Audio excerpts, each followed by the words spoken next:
Hello, it's Sam calling. It's Sam from the All Time Fantasy 11 Club. I realised that I put my comment in the wrong section. Lovely. There we go. I was sending a private message to my fantastic, co-host. Let's call him a co-host for this. Is it going to be the last? We're not sure. Transfer specials. This is the Academy special, and joining me is Charlton Audio royalty, Mr. Greg Stubley. How are you, mate? You well? You muted? I'm muted, but I'm back, so no one would have known unless you said that. No, so no one knows a thing. Yeah, I'm quite hot, as you pointed out when I had my red shirt on just now, and I'm still looking a little bit. I haven't been out in the sun today, but I've been running around like a bit of a clown, to be honest. So yeah, it's been a busy old time in the Stubbly world, mate. But all good. We're all good. Mate, you look great. You look like you're working hard. You look like you keep doing your business. And it was the first game for you back yesterday. That was the first game of the season, other than obviously the pre-seasons. How was it? How was it not going out to the normal audience? Any new differences with Skies? Are you on a lot more money now? How does it work? Yeah, well, yesterday's second because I did Wigan at the weekend. So, you did? Oh, sorry, mate. Yeah, no, all good. So yeah, we did. Yeah, that's what I mean about busy old time. So we did Wigan away on Saturday, which was I thought it was Terry and Pete on comms. Yeah, no, it was me as well. It was the three of us. Oh, right. Cool. Okay. Yeah. For our goal, I wasn't on there. So if you had like Charlton Live, for example, I wasn't on there. But yeah, it was a great win Saturday. I think overall we've got to be happy with that. I mean, we weren't perfect, but we got a clean sheet away from home, first game of the season. We've got to be happy with that and take the progress going forward to back-to-back home league games. Last night was maybe a little bit different. It felt a little bit flat in the second half. I know you were there. But Birmingham have spent a lot of money, and even though they made 8 changes, it was actually the most inexperienced player that they had on the pitch scoring the goal. Other than that, it was pretty much a lot of players who played in the Championship last year or their new signings. So I think as a collective, we shouldn't overreact and think, well, we're not good enough to compete or anything. I think it's clear that we made 5 changes, and some of those that came in were maybe a little bit rusty. Some of them haven't even played for 3 weeks. I think people kind of forgot that because some weren't involved on Saturday, and then some weren't involved against Portsmouth in our last pre-season friendly. So it was an opportunity for them that they didn't take. But ultimately, it's against a good side. So I think a day later, a lot of people will sit with a bit of reflection and go, actually, that wasn't as bad as maybe I remember. We struggled creatively in that second half, but we should have gone 1-0 up in the first half. Had we had done that, it'd been a lot different game. So, for both games, I think there was definitely some positives, definitely more so on Saturday. I think judging us by those 2 games alone and nothing we saw in pre-season, it's quite clear that maybe we're lacking a little bit in creativity going forward. But given how poor our defence was last year, the fact we've only conceded 1 goal, if you include the Portsmouth friendly, 1 goal in 3 games, is a positive that we should take and think we're actually going to be a bit more solid this season. So we'll have to see what Saturday brings. It's so interesting hearing you see it, because obviously you watch, you pretty much there every game. You saw all the pre-seasons. I mean, I'll give you what I thought. I thought last night we looked good, but we definitely, like, when you look at Birmingham and they got some amazing players. I thought Sanderson was great. I know he got sent off, but I thought he was brilliant. I don't know if it's just his hair. I was loving, but he looked like a dominating defender that's going to be probably one of the best defenders in this league. And then also, was it Henderson? He was insane. Like, he was so quick, and every time he got the ball, it was like something was going to happen. Seemed to be turning everyone inside out. And when you think like they've spent all that money on getting that team together, and we had still 3 academy players in our team, I was like, we're not bad. We're just not quite there. I did think that I didn't see us letting in an easy goal. I didn't think we were going to get broken down. And so often last year that we just looked like we had not only a problem, but also that we just stood off players. And I think Luke Berry yesterday impressed me a lot. I thought he had that real touch of class that we didn't have last year, and we maybe don't have in other areas. But for me, and you would have seen this sitting in the stand, but it looked like he stood off a bit a bit too long for that goal. I don't know if your camera angles where you can see whether he could have got a bit closer, but it did look like he had a chance to maybe get like a half a meter closer to him. Yeah, I think so. I think again, like Berry's probably a prime example of a player who hasn't actually had a lot of minutes over pre-season. He was involved in maybe 2 or 3 of the games, but he certainly didn't play every single one. So again, he's just getting up to full fitness, and I think maybe if that's 3 games into the season, he gets a bit quicker to close. The player who hit the shot, I can't remember his name now. It's quite unprofessional of me. Keller, I think Keller, who had the shot. Can I just say that there is no professionalism about this? You're doing great. I've got these are hanging up on a mirror. Although it looks very classy, you can see. Don't worry, there's no professionalism here. You're doing well. Yeah, this is not this is not AI. To be fair, that's full on. That's full on. It's the Charlton fantasy. So it's all a fantasy. But yeah, it was. I mean, there's certain players who are going to be maybe not as quick to the ball or a bit sloppy in possession. And I felt after about 70 minutes, we did start to tie up in certain areas. And I think the more disappointing thing was we made the substitutions and they didn't really have an impact in the game. And I mentioned on commentary last night, but we brought on Chuks as a bit more of a physical presence. And when we did go long, we didn't give him a ball to really target and try and compete in the air. So, I mean, look, Nathan's not stupid. He is a manager who is experienced. He's been a very good manager as well. And I always think managers who are experienced would have seen what people have said, what people have seen in the stands, but maybe not say it publicly. Yeah. And we'll know that, okay, we're not creating as many opportunities as I'd like. I mean, his Luton team was very good at adapting to the situation. You know, his first team in League Two would win games 7-1 on 6-2 and like that, get to the Championship and they'll be more physical and compete. You know, he has the ability to adapt. So if he feels that we're being too defensive in games, especially at home, then come midway through the season, he might go, right, we need to go a little bit more gun-ho.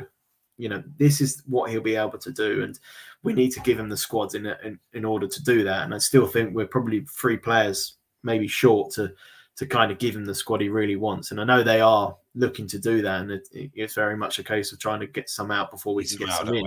Yeah.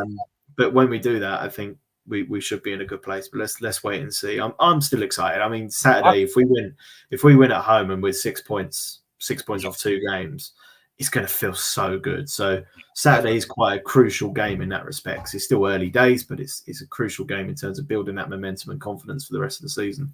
Definitely. I think what he's done, what I saw yesterday was that I think he's made that team a lot more solid. It didn't look like we're going to get broken down easily. I mean, you look at the, like I said, the money they've spent, a record ever been sent in League One in the transfer window. They've got Alfie, our best striker from last year was playing against us. Didn't have that many chances yesterday. He had, I think, 1 or 2, but nothing major. We really kept him quiet. I thought Lloyd Jones looks a different player completely, commanding everything, telling everyone where to go. Is great. I mean, we still, and also Edwards was my favourite player from the last game. He wasn't playing. And I thought Thierry Small was going to be our player of the year by a long way. Edwards has come in, seems to be, made that position his own. And I didn't think Small was quite, I don't know if he's not quite as good as he was last year, or that standards already been raised, that he's got to raise his game if he wants to get in the team. Yeah, it is going to, I think I've got a lot of hope for this season, but it's the hope that kills you, isn't it? That's the biggest issue. It is the hope that kills you, but I'm looking forward to it. Let's bring it on. Yeah. So we're tight on time tonight. Thank you very much for joining us. Get your comments in. So this is the best ever academy players.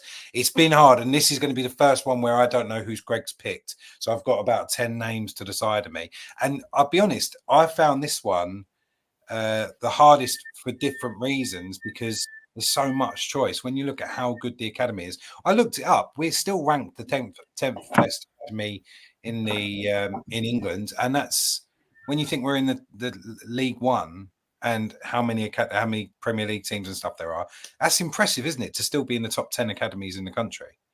Yeah, I mean, it's the only thing that has been consistent for the last 30 years has been our ability to bring players through. And you probably have to say in the last probably 7-8 years, maybe us being a bit bad has been good for our academy in terms of we have looked to our academy for minutes, and players have developed maybe sooner than we would have done. I mean, if you look at the early 2000s when we did well as a football club, we maybe had one or two that broke through, but compared to the standard of the ones of the last 6-7 years, I mean, there are an obvious couple of exceptions that will get mentioned today. But the standard last 6-7 years, every year we seem to give minutes to a player and let them develop and develop further. I mean, Corey Anderson's the latest one from last season, who will play more minutes this season and might improve to the level where he eventually will get a move, or he'll get promoted with us and he will have a brilliant career. We don't know. Yeah, that's the wonder of academy graduates. I remember seeing a couple of players. Again, I was almost about to mention them, but just in case we bring them up later. But I remember seeing a couple of players in the youth academy who I wasn't too sure about, in terms of, you speak to other coaching staff members and they'll say, no, he's a really good player, but I wouldn't big him up or whatever. But we'll give him the foundations to then succeed when he does get the opportunity in the first team, or when we've got an injury crisis, he comes in and is brilliant.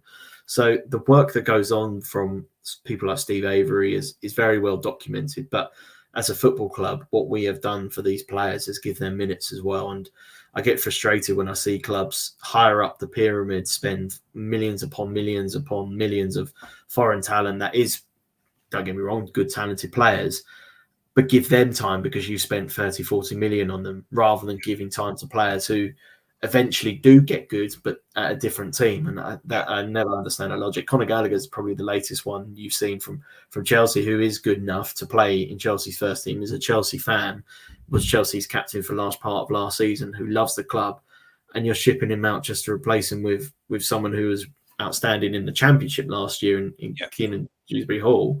But it doesn't necessarily mean he's better than what you've got already. So, you know, that's a long-winded answer, but you can tell why I love commentating on the academy games when I can, because you just know that they're going to get a gem in the future. It's so nice to see your own boys come good. I mean, Chelsea, you bring up Chelsea there, it's just a mess, isn't it? God knows what is actually going on. It's a mess that we would never have to worry about. Nicer problems to have, I guess, though. Speaking of academy players, is Campbell the one you would have given the penalty to yesterday? I was surprised that he stepped up, to be honest. Yeah, I was surprised too. I mean, purely because of who we had on the pitch. I mean, Kanu took one in pre-season against Dartford and scored it. Luke Berry has taken some in his career, notably a playoff final in the penalty shootout. I wonder if there was a bit of give it to him because he won the penalty kind of thing about it, and it'd be good for him to get off the mark competitively and build his confidence. I'm not sure. I don't know if Nathan got asked that question yesterday, but I probably wouldn't have had him in my top three. But you know, maybe he wanted it and demanded it, and Jones trusted him because he's a young player, and he scuffed his effort. You can tell he's hit. Yeah. It's a bit like one of my golf shots. He's hit the ground before he's hit the ball, and it's gone nowhere. It was Southgate, wasn't it? Southgate 96, I think. I mean, to be honest, I thought like that's what kicked off May's season last year, wasn't it? He had a couple of games went past where he didn't do anything particularly. I think it was a penalty was his first goal, or like a really crappy tap in, but I think it was a penalty that was his first goal last season. So I could get that. Campbell's been a player who's done so well over pre-season, whereas he didn't do as much last year. So you hope like build his confidence up. But have you just knocked him back 6 months? I don't know, because I didn't see much else from him. I know he was actually playing through illness though as well, so that all plays, plays a big part. A new position, like there will be times, there'll be games that suit that more. I think Birmingham keeping possession for large parts of yesterday, you'd felt might suit him because he'd get an opportunity on the counter attack, but we didn't really get the ball to him, and in that half he showed that he could be effective on the counter attack and won the penalty as a consequence. So if he had won the penalty, scored it, we'd be sitting here talking, saying, "Oh, he was really effective yesterday." It's only because he missed that we were actually thinking, "Oh, he wasn't really involved much." You know, but he is a young player, and if Nathan works with him every week and sees what he likes and gives him more and more opportunities, and he continues to score goals or create opportunities or whatnot, then it will feel like it's deserved and rewarded for the hard work he's put in on the off season. So we're going through academy players. What kind of criteria are you looking for? What makes a best academy player? Because for me, I wanted to see someone that had been generated a lot of income for the club. I wanted to see someone that had played a lot of game, like had a big impact on the club. And then the one I've got on the top is kind of neither of those things. So I've got, God knows what we're really looking for. It's again, it's heart versus head argument. Have you got your kind of? I know we could have a lot of overlapping, so you're gonna have to have ones in your back pocket. Is there anything that kind of ties your first five all together? Yeah, well, I'm not rudely ignoring you. I've got a list here. I've got a list here of players even before I started watching, just in case we've run out, and in case you pick 5 of players when I've started watching, which you could easily do. But I've gone through and picked in my head 5, the top what I class as my top 5, and I tried to base it on a combination of how they've played for the club. So I'm trying not to include players who are here for 2 games and then left, aka like a Cole Jenkinson. See if he gets in. See if Gomez gets in. Yeah. Well, he played for a whole season, so it's a bit different. 22 appearances, but yeah, go on, carry on. Yeah, I'm trying not to pick players who, were part-time players for us, and then we sold, and then ended up being good, if that makes sense. I'm trying to pick players who I remember playing in the Charlton shirt. It could even be an academy level. And then I've tried to pick players who have gone on to do amazing things, so have represented Charlton in that way. So could play for England, could be scoring in finals, could be whatever. And then I've tried to pick players who have had an impact in football altogether. So players that have popped up elsewhere, or who are still going now at the top level. And, I think these are all the criteria for me about an academy graduate, is that whenever we see these players play, we should feel proud that they came through our academy, even if they don't represent us anymore, if that makes sense. So, I've got 5 that I'm thinking of, and there's probably a few that I haven't picked who actually had better careers than some of these. But maybe one, I don't have that kind of personal attachment, so I'm not going to pick them, or they didn't quite have the career that they should have done, if that makes sense. Yeah, I agree. And I think I know exactly who you think talking about that. So I'm going to flip a coin. I do have a really nice story about last night's game that kind of gave me belief back in the human race again. So if I get a chance at the end, I'm going to tell you that story. But I'm going to go heads or tails, just to see who's going to go first. So Greg, do you want to pick it? Heads or tails? Heads. It's tails. And I could say either, but there you go. It's a 2p. We are looking for sponsors. This is a 2 pence piece. Okay, so it's me first, and I am going to go with someone who, like I said, meets kind of none of the criteria I said earlier, but he's probably my second favourite Charlton player of all time. Perez has come in the crowd and is knocked in. And Richard Rufus has scored his first ever goal for Charlton, and it's 3-3. Incredible. Stephen Parr's already jumped in saying Scott Parker would be.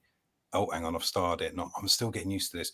We're still bloody Chelsea turning his head. Yeah, it's true. That's going to be the biggest problem, I think, going through this, is the impact that those players had afterwards and when they left Charlton as well. It's such an important part of this argument. I went for Richard Rufus. Now, Richard Rufus, I'm looking at him like Michael Jackson. Let's look at the music. Let's focus on the music of Michael Jackson. Let's not worry about the stuff surrounding it. For me, he played like I want every Charlton player to play. He was everywhere. He had quality. He gave his heart for the team. He covered every blade of grass, but also was one of the best central defenders in the country at the time. Played 6 times for the under-21s. Never quite got to the full international level. I mean, incredible Tony Adams and I can't remember the others, but a lot of amazing players in his position at the time. So he's going to have a hard time breaking in. He gets us promoted, if you like. He scores his first goal for Charlton ever in the playoff final, and then he gets injured for Charlton. So I mean, in terms of what he did, what he could have done, I think maybe he didn't reach his capacity, but only through injury. It's not that he left too early or his head was turned or whatever. He gave everything, literally everything, to Charlton. He was before your time, wasn't he? No, not quite. His best time for Charlton was, but yeah, him and George Costa were the first two centre halves I remember. Those two, Mark Fish, and then trying to think who else was around the time.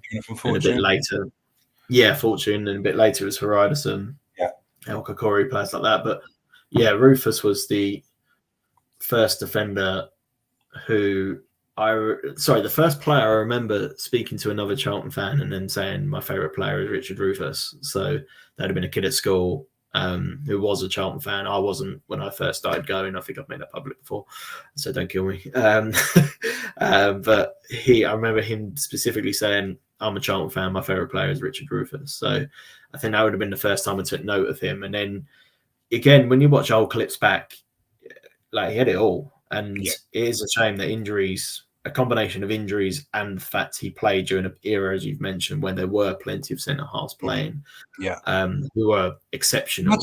Imagine him playing now. Like there is no way. Like I know, like we obviously might talk about some of them later, but you got Konza, you got Gomez, but like these are all sort of debatable players. Richard Rufus was the best. Like probably the third or fourth best centre back in the country at the time. Who would you pick to go up against him? Who's your number one? I'm guessing he wasn't your number one pick. No, he wasn't in my five. However, I think for the purpose of this, because it helps that debate you just mentioned, let's go Ezri Konsa. Oh my God. Okay. Well, I've won the first one. Let me see. See, this is the thing. I haven't got all of these videos prepped, but here we go. A couple of...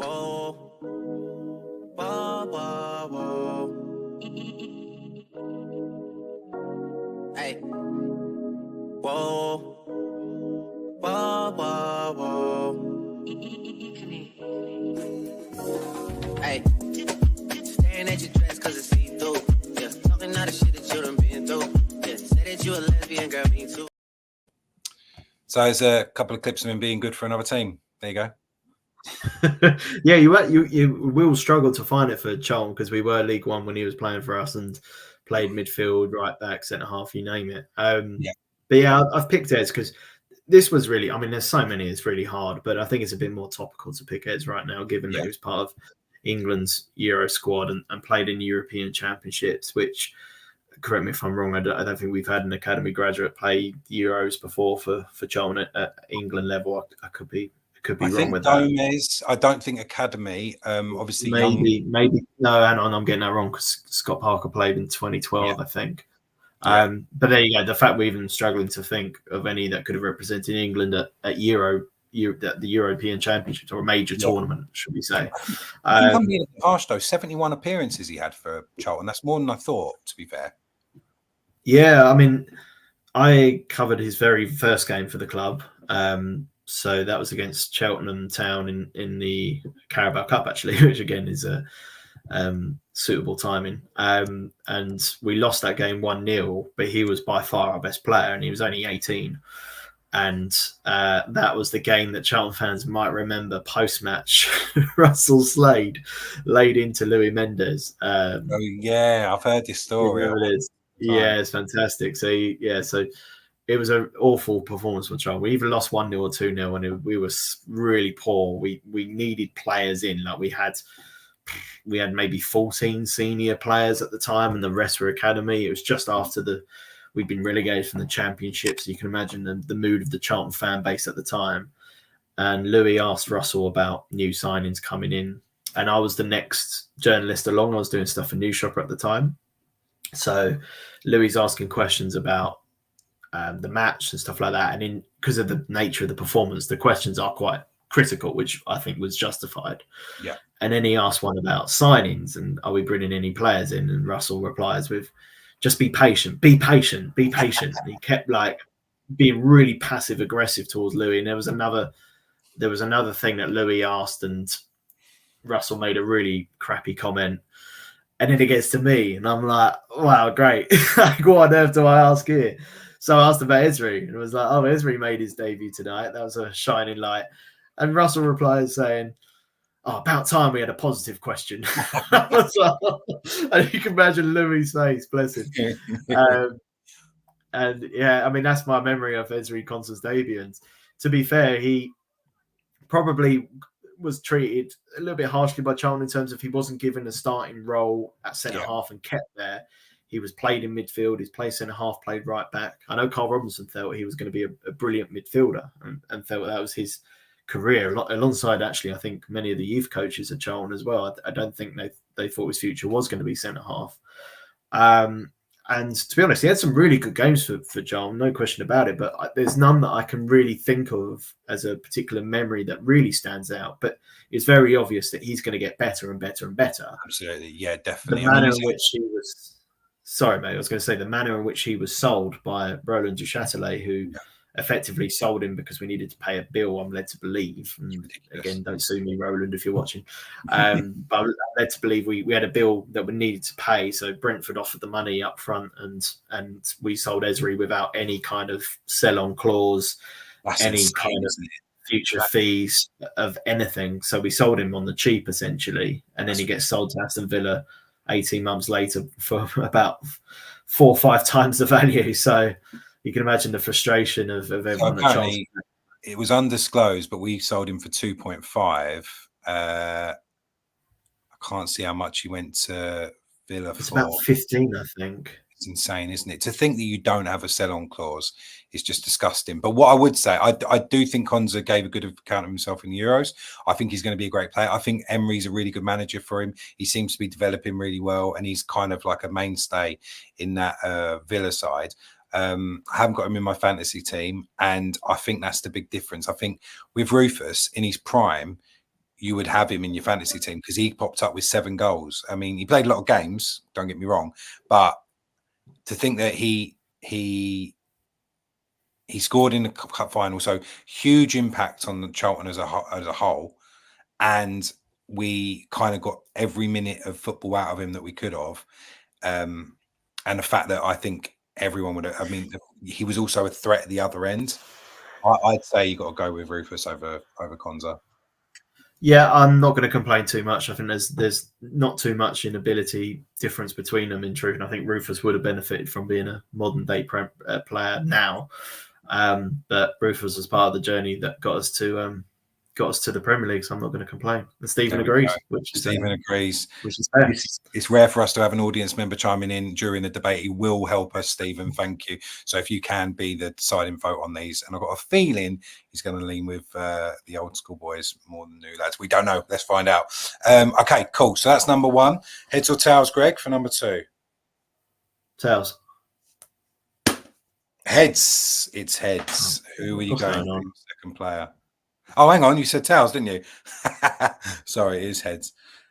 Yeah, it's you. Yeah, it's you again. It's funny that the guy flipping the coin. Well, I'll revisit my list because I'm worried. What's going on? Well, I'll be honest. And again, going for impact, going for career, I don't think anyone would have had this guy on his list. When you think about it, it does make complete sense. I'm worried because I don't think he is the second best player to ever play for our academy, but going by my judgment, I'm going by this guy here. Robert was the club's top goal scorer last season and was voted Player of the Year by fans. As yet another player to have been nurtured from the ranks of Charlton's youth squad, Robert made his first team debut in 1984 for the home fixture against Grimsby. The former under-21 international has made over 300 league and cup appearances and to date has scored 58 goals for the club. So Rob Lee, right? Now, again, before my time, but I know him, obviously. I watched him when he was at Newcastle, saw him play for England. So for me, what's amazing, and when I was doing my research, was how much he actually played for Charlton before he went, because he came through the academy at about 17. He goes into the first team at 17, 18. He plays in the season where we get promoted, 85, 86, when we were playing at Selhurst Park, and gets us promoted into the first division. But also, as Kerbishy always goes on about, it was him selling for 700 grand and Anthony Barnes at 300 that gave us the £1 million that we needed to get back to the Valley. Now, if there's a player that is going to give any more to the actual club, because I think he had 298 appearances as well, 59 goals. You're packing a lot into not only on the pitch, but off the pitch as well, for how much a player can actually do for the club. What do you reckon? To be honest, mate, I don't think I can beat it.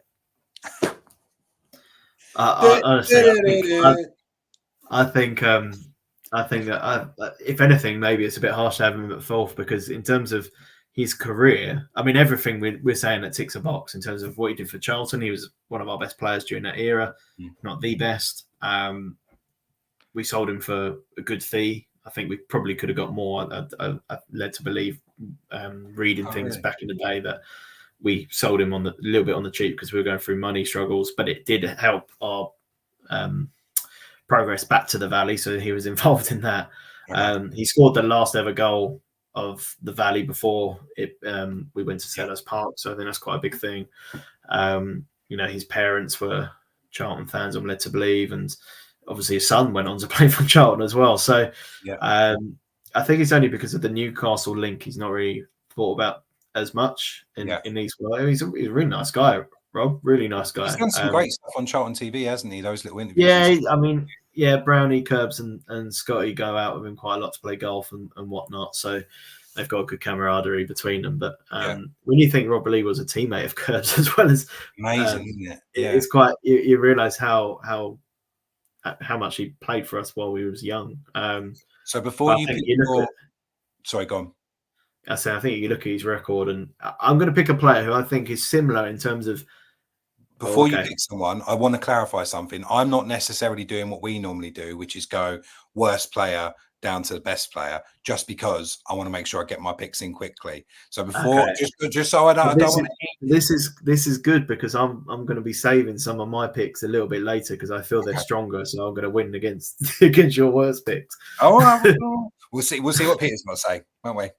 Yeah, we will. I'm going to pick a player who I think similar in terms of their career, although Rob Lee played at the highest level more. So I might be answering my own question. But in terms of left us to join a big club, not as much of an impact at Charlton compared to Rob Lee, but someone who went on to play for England quite a few times, played for one of the biggest clubs in England among a few others, hasn't reached the potential that I thought he would, but still has had a really good career, and that's John Joe Shelvey. Shelvey. I don't have a clip ready because I didn't think you'd pick him. I know. Well, the thing with Shelvey is exactly what you said. He was a great player. I mean, seeing him in the Charlton shirt was like nothing else. He used to pick balls out. You remember him picking balls out from like within his own half, right? Like he could spray it the whole length of the pitch. But like you said, he kind of he never hit the heights you thought he was going to hit, as well as he never really, since then, he's never really, I don't remember him doing anything particularly at Charlton other than a good goal or a good ball every now and again. Like, I don't remember him being a huge part of any league winning team or anything like that. No, not at all. That is fair. I mean, unfortunately for him, he played for us during one of our worst periods, and that's when we got relegated from the Championship into League One under Phil Parkinson, where we weren't a great team. We almost got promoted, to be fair, but we weren't a great team. That was Nicky Bailey, wasn't it? It was that year. I think the reason I've picked him is like I mentioned. I mean, he did go on to play for England. He had a really good couple of years where I think he was at Swansea and the beginning of Newcastle, where I thought he was going to reach the heights again, what we expected. And it just never really quite happened for him. I think combination of injury, maybe a bit of luck. He joined Liverpool at a time where they didn't have like a Jurgen Klopp. No. Rodgers and Roy Hodgson, managers like that. So he never really reached the heights that we all expected. No. He's currently on a team that I can't pronounce, Kakur Rizspor. He's gone abroad, and that's what I mean, and that's why I think Rob Lee is an easy winner here. But credit to Shelvey in terms of Shelvey as an academy graduate. Like, how many games did he play for England? He played a few, didn't he? Might have scored, didn't he? Rob Lee scored. Are you saying Rob Lee or Shelvey? Well, let's do. I'll look up Shelvey. So Shelvey. Rob Lee plays 21 times for England and scores 2 goals. Okay, Shelvey only played 6 times between 2012 and 2015, and even if you look at his career stats, it's nowhere near as impressive as Rob Lee. But he played I think it's a really good choice. I think in terms of comparing player that, technical ability, that it's a really good choice. But if you look at impact for the club, obviously we sell him for 1.7 million, Shelby, which is a good figure. But I think that the selling at the time and the money that gave the club and getting us back to the Valley, I'd put it down to that, like the impact it has. Mate, it's not a debate. You got Rob Lee. Well, as soon as you said Rob Lee, you've won this round. 2-0. All right. I feel like I should let you win the next coin toss regardless, but I'm gonna do no, keep it going because I've got my three best now, so I think I can compete against anyone. Unless you pick one of them. Unless I pick them. Right. Heads or tails? Heads. It is tails. I'm genuinely not lying. It's tails. What's going on? Could be absolute bollocks. Oh, here we go. Stephen's chiming in. Hang on. Okay. I said Peter, didn't I? Sorry, Stephen. You're the only person chipping in. And I've given you no name. Both Lee and Shelby, I remember more play for their clubs.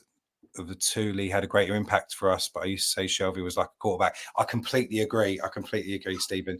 100%. He just seemed to be able to get a ball from anywhere, could put it on 50p piece, couldn't he? That's what they say. But yeah, very good point. But yeah, I think I've got it with Rob Lee. Okay, so my next player is so tense because obviously there's one outstanding player for that came out of the academy, but I just can't pick him. And I feel like for all those reasons that we discussed, there's one player that's just going to be sitting here like the elephant in the room. So I'm going to go with this guy. The star of an extraordinary game was a player described by the Charlton manager Alan Kirbishley as the best teenage player he's ever seen. 18-year-old Lee Bowyer was just beginning his night's work. There were 20 minutes remaining when Marcus Gale flicked on a corner and Dean Holdsworth picked up the pieces for his second. Yet 5 more goals would follow. Wimbledon had to attack. Robbie Earle's enterprise and persistence took him into the penalty area, and Wimbledon had recovered the lead. Enter Bowyer, whose future in the game was threatened when he failed a drug test last season. It's a distant memory now. Carl Lieben put himself about to rough up the Premiership defence. Bowyer's shot hit the bar, but bounced over the line.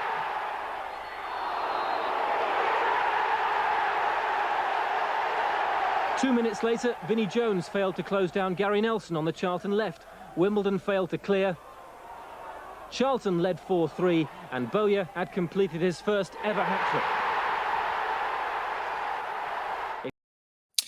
So Lee Bowyer, okay. Now, if you're judging him just on how the player Lee Bowyer, what I like about him is he's sort of built in that brand of football that I like. He covers every blade of grass. He gives his heart. Probably goes a little bit too far at times. He bites too much. He gives it a little bit too much. But he did play 48 times for us, scored 8 goals. And I think what Kirbishley said about him, that he one of the best ever young players he's had, I think goes a long way. We sell him for 2.8 million. I think I've done that in I think I've adjusted that for inflation, have I? But we sent him off to Leeds, who developed that incredible team that go on and challenge in Europe and everything like that. He goes, no, it was 2.8 million in 1996. That's why I was surprised. 1996, he goes for 2.8, which is a lot of money at the time. Obviously, he has these problems. There's controversy and stuff like that. He goes on to play for West Ham, Newcastle, then Birmingham, then Ipswich. And for me, I remember going and watching Charlton, and the first season I watched was the season after he left, and there was all this like negativity about Lee Bowyer. He shouldn't have left, blah, blah, blah, blah, blah. So for that atmosphere to be there and him to come back as a manager and get us promoted, I feel like as a whole, again, Lee Bowyer is probably one of those players that, I mean, he's going to be the only one that we have that's also been a Charlton manager, definitely the only one that's got a promotion. So as a package, the Bowyer name holds a lot of weight to it, I think. It does. It does, yeah. I mean, you could even argue that maybe Rob Lee should be ahead of Bowyer in that respect, because Bowyer had a good career and played for some brilliant teams and was a brilliant player. Yeah. But maybe came at a time where there was a lot of good players in that era, like that early 2000s, late 90s era for midfielders in England. you had a lot of good talent. So he's up against Scholes, Lampard, Gerrard, and then you've got Parker Beckham. obviously knocking around. I think. I mean, he still gets an appearance as well. He still gets an appearance for England, which I think is impressive at the time. Yeah, I mean, I remember him for Leeds as a player, and remember the physical nature of him and old school footballer, die hard. A lot of people remember the kind of the incident at Newcastle, sadly for Bose.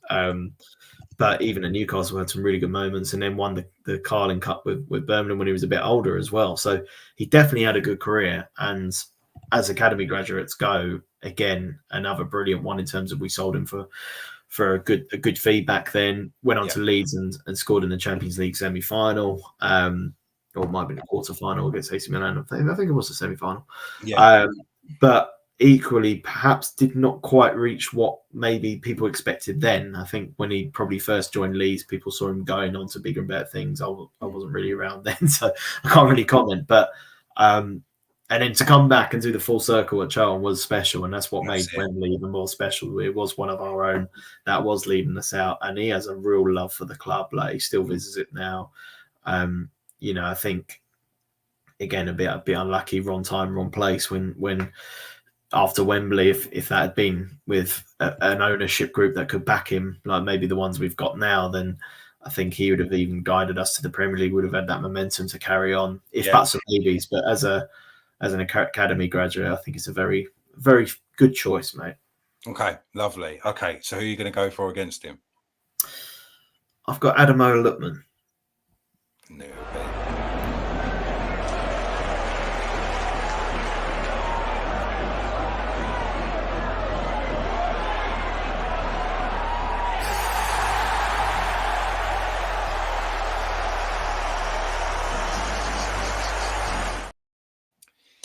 Yeah, that is it's tough. This is tough because I'd actually say that Ademola probably hasn't quite got to the levels we expected, but equally has still scored a hat trick in the UEFA Cup final. Exactly, and that's the point. That is kind of what we expected. But I mean, that alongside the fact that he's an international for Nigeria, and I think did they win the African Cup of Nations, or he's involved in the African Cup of Nations? So, plays for a good team in Serie A. I think when I say the expectations was when he joined Everton, I think there was an expectation of he'll break into the England team and he'll be one of our leading players, or he'll grow into a leading player in the Premier League. That obviously hasn't quite happened. He maybe made a couple of wrong career moves, or career moves that haven't worked out for him. Yeah. But now it looks like he's on that trajectory again with Atalanta, where he scored a hat-trick in the Europa League final. And now it could be like, right, he could go on for the next 2 years to be one of the best wingers in the world. Who knows? But he is such a talented kid. My first memory of him was when I was doing work experience at the club. One of my tasks was writing under-18 match reports. Yeah. And I got sent a video of an under-18 game. And I watched it. And it says who the goal scorers were. And it said, it was Lookman hat-trick. I said, okay, interesting. I didn't really know much about him. And I watched this video and I was like, honestly, it must have been like when people saw Messi for the first time, because it was like, who is this? This guy's just running every single goal he was involved in. The hat-trick were 3 unbelievable strikes, left-footed, right-footed, quite small, looks a little bit lightweight, but isn't, because he's holding off players on the outside, on the inside. And it's the first time when I've ever watched a video of that nature and just gone, this person is 10 times better than everyone on that pitch. Who is he? And 3 months later, Lookman makes his debut in the first team. Yeah. So that progression of, he was an under-18, then went to the 21s. Jason Newell said he's far too good for the 21s and recommended him to play in the first team when he joined as a first team coach later that season. And Lookman gets the opportunity. And again, in a better side, because he played in 2 very poor Charlton sides. If he played under someone like Lee Bowyer or, even like Nathan Jones now, he'd have been even better for Charlton than he was. I mean, he has such amazing ability. He's raw. He can hit a shot with his left foot, can hit it with his right foot, can beat a man, he's got all the skills. He just needs a little bit of luck to make his career even better. I agree. I think he can't have put himself on a bigger stage, really, could he? I mean, other than scoring a hat-trick in the Champions League final, it's going to be intense to see what goes on. Stevens obviously said there he gives it to Lookman. I think I agree with you. I think Lookman did more in a Charlton shirt. I think Bowyer did more in a Charlton suit. I actually think Bowyer probably did more in a Charlton shirt. Do you think? Yeah, because I think Lookman was a little bit in and out of the team, but Bowyer's there for a couple of more years. He scored against Mill, didn't he? When we beat Mill, he had a few more moments. That clip that I just showed, he scored a hat trick against the Crazy Gang. When the Crazy Gang, they're in the Premier League. We're in the First Division. So the cup, we've never been great in the cup, really. No. But to score a hat trick against the likes of Vinnie Jones, John Fashanu, those type of players like Robbie Earle, and win that game, I thought that I'd forgotten about that, and I was like, that's big. Yeah. But I'll give it to you. There we go. I'll give it to you. Stephen's got the deciding vote there. We'll give it to Lookman, because I think. But I tell you what, if he doesn't do something soon, like something big, I think we have to come back and change it round. What if in 20 years' time he's our manager and gets us promoted? Then I'll concede. Good. Right, there we go. Okay, right. So heads or tails? Heads. It's got to be you now. Heads. It is heads. There we go. Finally. Right. Okay. Well, do I pick my best one now? No, I don't. I'm going to pick Joe Gomez. Joe Gomez. Oh, it's got one of those terrible clips without any music on, which I'm quite glad about, actually, because I had to redo the one a couple of weeks ago because Sean Butler's clip was copyrighted. Again, it's hard to show clips of Gomez in the Charlton shirt, but you can already see a class in some of these. And from what I've heard, I mean, I think we discussed him in your team. Did he make it into your team? No, he didn't make it mine. Someone definitely picked it. I think it must have been Josh or Tyler, because they're a bit later, and from watching a bit later, and obviously they only had people they watched as well. But he just seemed like a classy defender that did the dirty work as well. Yeah, I mean, I've picked him not because of what he did for Charlton, but for the fact he went on to win pretty much everything he can, with the exception of something for England. I mean, he's a Premier League winner, he's a Champions League winner. With Liverpool, I think he's won the FA Cup, maybe not. But he's a player who, again, maybe similar to Lookman in terms of probably hasn't quite reached what we expected, because we had such high expectations in terms of, I think you ask anyone who watched him break through, if he said in 10 years' time he's going to be England captain, I don't think actually many of them would be that shocked. And obviously he hasn't been a complete regular for England and even a complete regular for Liverpool. Mm-hmm. But anyone who stayed at one club as big as Liverpool for 9 years is a good player. Yeah. And it's quite obvious that he is a very good player. And I think the only thing that suffered for him has been injuries. It stopped him continuing to play centre half. I mean, Liverpool's best spell as a club under Jurgen Klopp was when he partnered Virgil van Dijk in the middle when they won the league. And I think they got to the Champions League final, but lost to Real Madrid. Yeah. And Gomez was fantastic. And it's just such a shame that he hasn't really been given the consistency to play in. And maybe under the new manager that will come into play, maybe he's sold and gets that opportunity elsewhere and then gets even bigger and better. I mean, one of the things that he has lost in his game through injury is he used to be fantastic at bringing the ball out of defence at pace and taking it past players. Like that was him. He was, people used a bit of a cliche, but it was a bit Rio Ferdinand-esque. Like, he'd read the game so well. He had fantastic speed. And you watch him now, and he's still got speed, but he's not quite as lightning. He's not like a Kyle Walker quick. Yeah. Whereas when I first started watching him, he was kind of like a Kyle Walker quick on the recovery. He was so quick.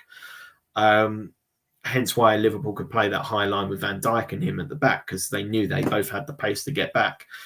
Now he seems to be like a backup left back, backup right back, and has a couple of really good games. And then the first choice left back or right back comes back when he has one poor game, and it's not fair on him.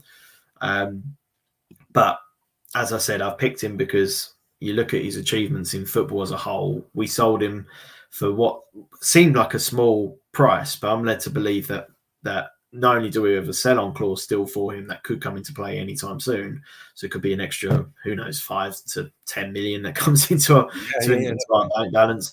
But I'm also led to believe there was incentives such as winning the league, getting an England call-up and stuff like that, that might have already been paid as part of the transfer. So 3.5 sounds quite cheap in modern day terms, but maybe that's already 5.5, and then we have a sell-on clause for the profit they've made on him as well. So we'll have to wait and see with that. But that's why I've picked Joe Gomez. This is the first one that you've picked that I had in my 5.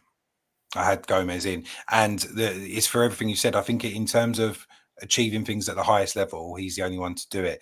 So the only way, so I've got 2 players that I'm thinking of that can compete, and one of those hasn't made it as much. Got to a good level, played for a really good European team in Scott Minto, but I'm not going to go with him. I'm going to go with this guy.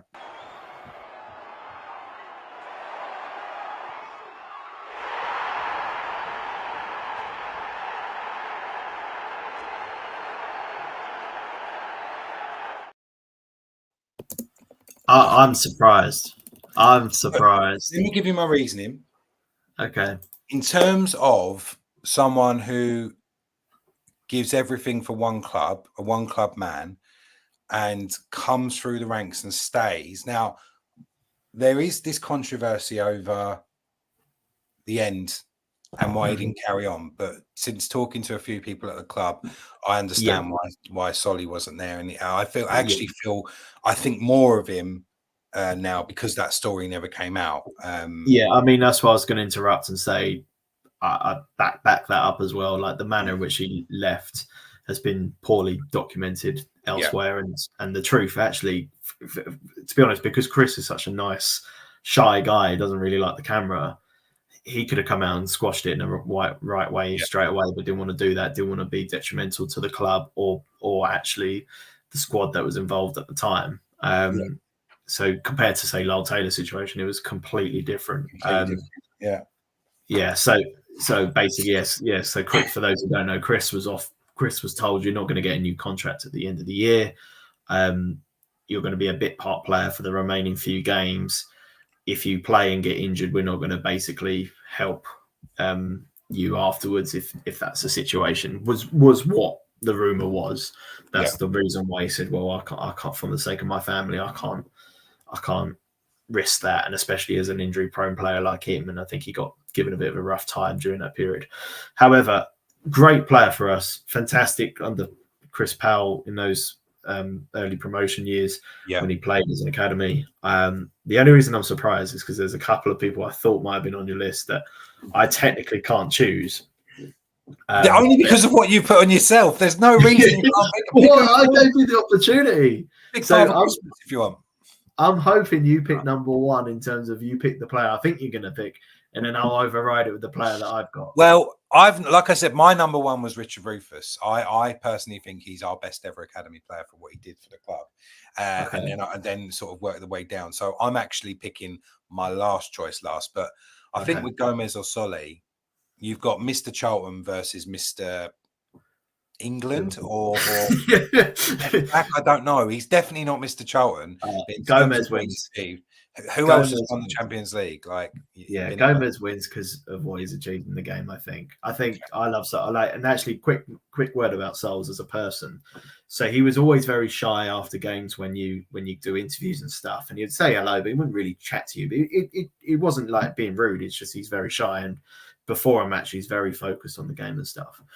And then when he left the club, about 6 months later, I did a game during COVID when I wasn't, to be honest, in a great place during that this particular time, and my granddad passed away on the morning of a match, and I still went and did the match because I needed to, but also I didn't want to let anyone down, cancelling last minute.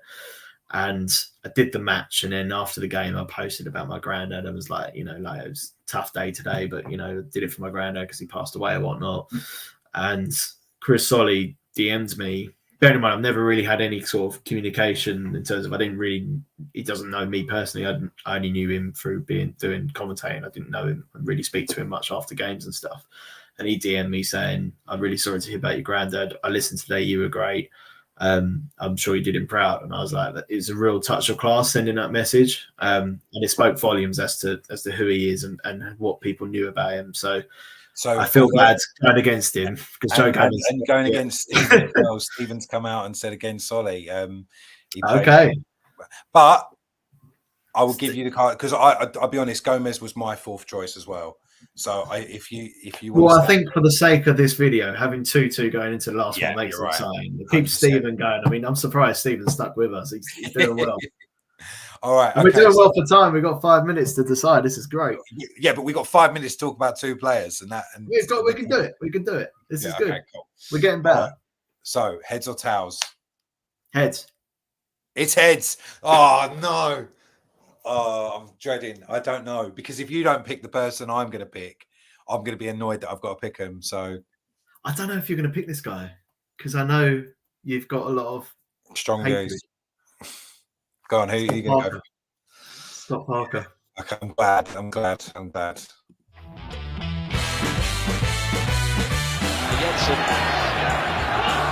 Ewell. Parker fancies another dip. Oh, look at that! Did he take a deflection on the way through?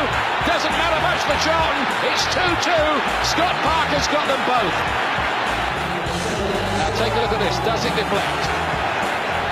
No, he just bends it.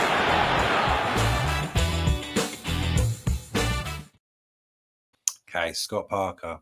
Do you want to pick yours now, and then we'll know for time how we're doing, and we can discuss. I'm going to pick now. I don't because there is one I've got in my head that I actually think could trump Parker in terms of everything we've talked about. But I'll tell you, the only other person, because I had some big names on my list: Paul Konchesky, Lloyd Sam, Sean Newton.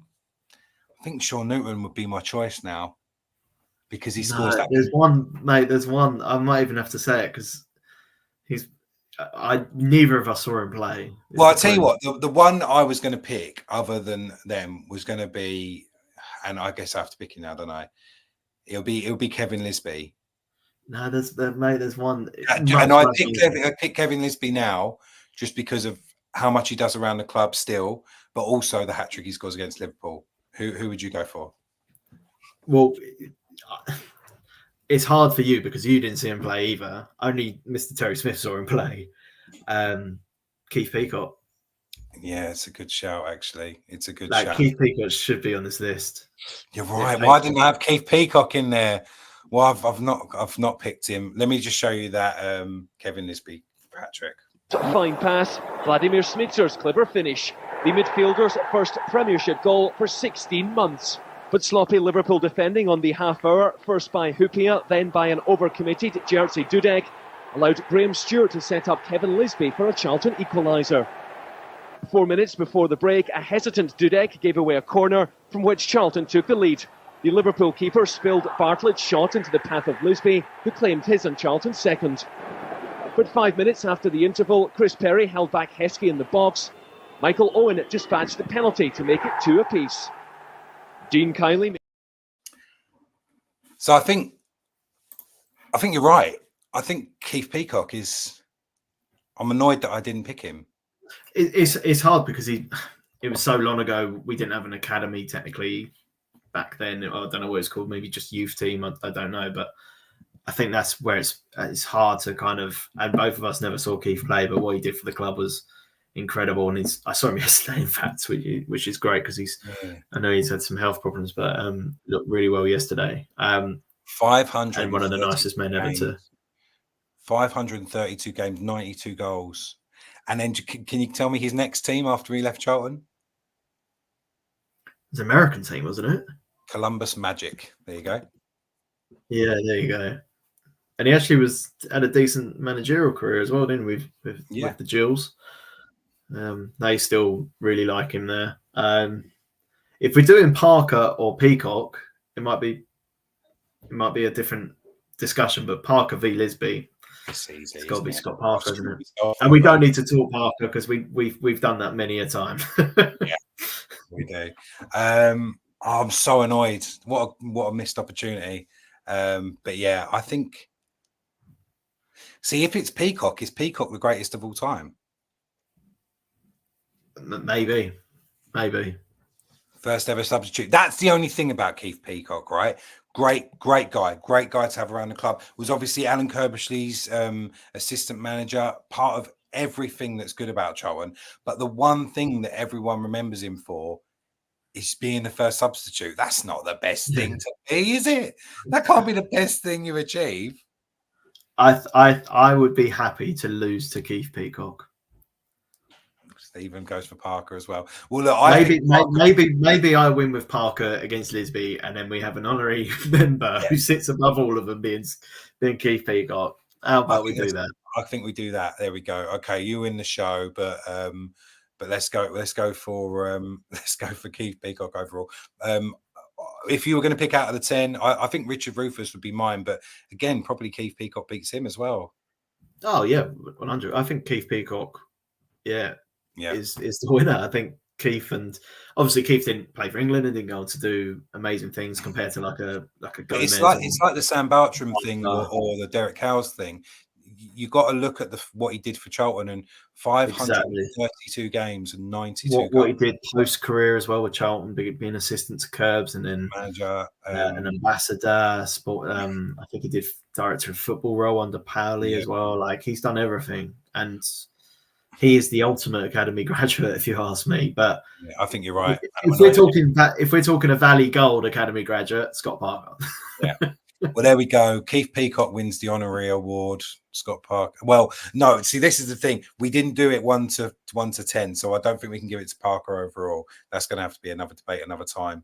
But thank you so much, guys, for joining us. Stephen, thank you so much for chipping in and being our judge. We really appreciate that. Me and Greg will have some discussions off air about whether or not we're going to do one more, because there is a little bit of time before the end of the transfer window. For me, it would be worst ever signings. I don't know how you feel about that, Greg, because it's controversial, but we'll discuss that off air. But guys, thank you so much, Greg. Thank you very much for joining us. We will try and stop being so. We'll try and get it out a little bit because you were busy last week, weren't you? So I had to put my predictions up. I don't know if you saw them, but quite a lot of them have happened already, including us being out of the cup and someone saying, well, at least we can focus on the league now. That was my second prediction. That's going to happen. So there you go. But thanks again, guys. Thanks for joining us and lots of love. I'll speak to you soon. Cheers.